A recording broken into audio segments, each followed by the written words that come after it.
জীবন চলার পথে আমাদের নানা রকমের ভুলভ্রান্তি হয়েই থাকে, কখনো ইচ্ছায় কখনো বা অনিচ্ছায়। তবে সত্যিকার মানুষ কখনো ভুলভ্রান্তিতে অটল ও অবিচল থাকতে পারে না। বিবেকবোধ, দায়বদ্ধতা ও পরকালের ভয় তাকে সবসময় অনুশোচনায় রাখে, ভেতরে ভেতরে অস্থির করে তোলে। তাই কৃত অপরাধগুলি মুছে ফেলতে আপ্রাণ চেষ্টা করে।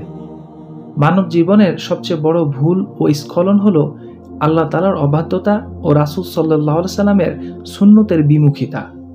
আল্লাহ তাআলা ইরশাদ করেন, তোমরা প্রকাশ্য ও অপ্রকাশ্য গুনাহ ছেড়ে দাও। নিশ্চয়ই যারা গুনাহ করে অচিরেই তাদেরকে তাদের কৃতকর্মের বদলা দেওয়া হবে।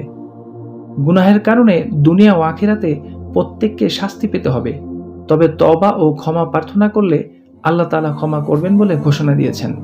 তিনি ইরশাদ করেন, আর আমি অবশ্যই ক্ষমাকারী তার জন্য যে তওবা করে, ঈমান আনে ও সৎকর্ম করে এবং হেদায়েত প্রাপ্ত হয়। গুনাহগার বান্দা যখন তওবা করে তখন আল্লাহ তাআলা অত্যাধিক খুশি হন। হাদিসে রাসূল সাল্লাল্লাহু আলাইহি ওয়াসাল্লাম বলেন, তোমাদেরকেও মরুভূমিতে হারিয়ে যাওয়া উট খুঁজে পেয়ে যতটা খুশি হও, আল্লাহ তাআলা তার বান্দার তওবাতে এর চেয়ে বেশি খুশি হন। মূলত তওবা হলো অতীতের অপরাধ ও ভুলের কারণে অনুতপ্ত ও লজ্জিত হওয়া, আল্লাহর দরবারে ভুল স্বীকার করে ভবিষ্যতে এমন ভুল না করার দৃঢ় অঙ্গীকার করা, সেই সঙ্গে কারো হক বিনষ্ট করে থাকলে তার ক্ষতিপূরণ দেওয়া। তবে প্রকাশ্য গুনাহের জন্য অবশ্যই প্রকাশ্যে তওবা করতে হবে। ইসলামের চতুর্থ খলিফা আলী রাদিয়াল্লাহু তাআলা আনহু বলেন, তওবা হলো 6টি বিষয়ের সমষ্টি। নিজের কৃত কর্মের জন্য অনুতপ্ত হওয়া, ছুটে যাওয়া ফরজ ওয়াজিব ইবাদতগুলো আদায় করা, অন্যের সম্পত্তি অধিকার নষ্ট করে থাকলে তা ফেরত দেওয়া, শারীরিক বা মৌখিকভাবে কাউকে কষ্ট দিয়ে থাকলে ক্ষমা চাওয়া, ভবিষ্যতে পাপ কাজ পরিত্যাগের দৃঢ় সংকল্প করা, আল্লাহর আনুগত্যে নিজেকে সমর্পণ করা। আল্লাহ তাআলা মুমিন বান্দাদের তওবার নির্দেশ দিয়েছেন, হে ঈমানদারগণ, তোমরা আল্লাহর নিকট তওবা করো, খাঁটি তওবা। আল্লাহ যাদের ভালোবাসেন তওবাকারী তাদের অন্যতম। আল্লাহ বলেন, নিশ্চয়ই আল্লাহ তওবাকারীদের ভালোবাসেন। মানুষ মাত্রই পরিচ্ছন্ন ও সুখী জীবনের প্রত্যাশী। ঝামেলাহীন সম্মান মর্যাদায় বেঁচে থাকতে চায় প্রতিটি ব্যক্তি, কিন্তু এই প্রত্যাশা পূরণের সবচেয়ে বড় বাধা আমাদের গুনাহ। পবিত্র কোরআনে বলা হয়েছে, আর যে আমার স্মরণ থেকে বিমুখ থাকবে নিশ্চয়ই তার জীবন হবে সংকুচিত।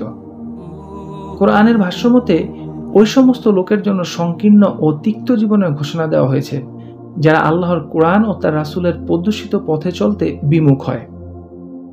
আল্লাহ আমাদের নির্দেশ করেছেন, হে মুমিনগণ, তোমরা সকলে আল্লাহর দিকে প্রত্যাবর্তন করো, তওবা করো, যেন তোমরা সফলতা অর্জন করতে পারো। জানা অজানা গুনাহই মানুষের জীবনে অশান্তি ও সংকীর্ণতা নিয়ে আসে, আর তওবা সব ধরনের গুনাহ ধুয়ে মুছে পরিষ্কার করে দেয়। রাসূল সাল্লাল্লাহু আলাইহি সাল্লাম সে কথাই বলেছেন, যে গুনাহ ছেড়ে তওবা করলো সে গুনাহহীন মানুষের মতোই। প্রকৃত তওবা মানুষকে নিষ্পাপ করে দেয়। এক হাদিসে রাসূল সাল্লাল্লাহু আলাইহি সাল্লাম বলেন, সেই সত্তার কসম যার হাতে আমার প্রাণ, মানব যদি পাপ না করত তবে আল্লাহ তাআলা মানব জাতিকে উঠিয়ে নিয়ে এমন এক সম্প্রদায়ের অবতারণা করতেন যারা পাপ করত এবং পরে নিজের ভুল বুঝতে পেরে আল্লাহর কাছে ক্ষমা চাইত এবং আল্লাহ তাদের ক্ষমা করে দিতেন। এ পার্থিব জগতে নানান ঝুঁকি ঝামেলা নিয়ে আমাদের বেঁচে থাকতে হয়। বিভিন্ন কৌশলে এবং রকমারি চিন্তা ভাবনায় নিজের জীবন, পরিবার, সমাজ ও সবকিছুতে শান্তি, স্থিতিশীলতা, স্বস্তি, সমৃদ্ধি ফিরিয়ে আনার চেষ্টা করছি, কিন্তু কিছুতেই তা হচ্ছে না, বরং পাল্লা দিয়ে বাড়ছে অসঙ্গতি।